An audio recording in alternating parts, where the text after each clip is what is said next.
Day 6, Baden in Germany. Having arrived there the evening before, we didn't explore the city too much now, which in fairness was the case in most places. By the time we get there, it does be late afternoon or early evening, so by the time we get checked into the hotels, get a shower, and we just get a quick look around the place. Now, we went to a shopping centre just to pick up a few gifts and souvenirs and stuff like that, and afterwards we headed to an Indian restaurant for a change, which was quite nice. We probably sat there 3 or 4 hours, had a nice bit of food and just watched the world go by. Actually had a good laugh now in that Indian restaurant. It was quite pleasant. But from there we headed back to the hotel, good night's sleep, and up early the next morning ready to hit the road again. So the journey for day 6 was going to take us from Baden in Germany to Berchtesgarden in Germany. Now, it was a distance of 553 kilometres, which was one of the longest days we had to put in on the bikes. It was given a journey time of 9 hours, so there wasn't really much time for hanging around. We were on the road early. Now, the main reason we came to Baden was to pick up the B500 road that weaves its way through the Black Forest. Now, it's a famous motorcycle route. Nearly anyone that travels over that way does that route. It was a really nice road through the Black Forest. Like, the scenery is excellent. Now, on Wikipedia it gives the B500 road a distance of 233 kilometres.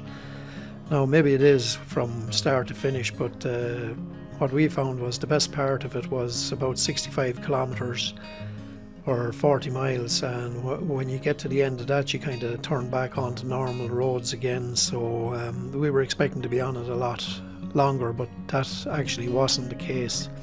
But anyway, look, it was very enjoyable, and the scenery, road surface, everything was just really spectacular. And be careful not to overshoot the turns. Believe me, I was well down on the pegs there. My foot was rubbing on the ground going around that bend. So just be careful coming into the bends.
So with the B500 done, that was another one off Gary's bucket list. We still had a long journey to reach Berchtesgaden. So it was just a matter of covering ground then after that.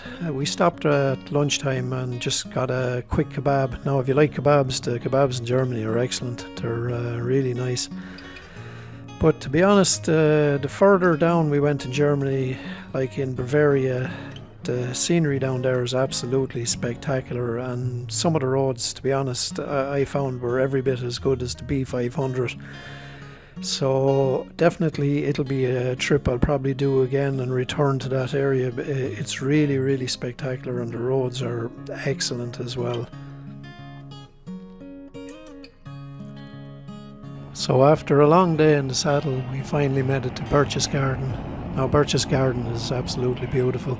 It's one of these picture-perfect places. The scenery is spectacular, and the town itself is really nice. Now, this is one of the places that was Easy Company's last stop as well. It was one of the last places taken in World War II by the Allies. But anyway, we headed to our accommodation for the night. Now, that's another story. It was after staying in a lot of fine hotels. We came to this place. It was a house belonged to a woman where she lived on the bottom floor and some of her other family lived on the second floor. It was like something out of 1960s Ireland, and but the best part of it was the house was kind of subsiding, so there was about, I'd say, 6 inches difference from one side of the floor to the other, so you felt like you were falling back all the time. But look, like Gary said, these are the places you'll remember. You won't remember the other hotels you stayed in. But to be honest, look, it was fine, and main reason we were there was to visit the Eagle's Nest the next morning. And you could actually see the Eagle's Nest from the balcony of the house, as you can see in the picture there. So that was day 6. The next day, day 7, was going to be a big day. We had the Eagle's Nest tour and our trip over the Großglockner Pass as well in Austria. So that's it. See you in the next one.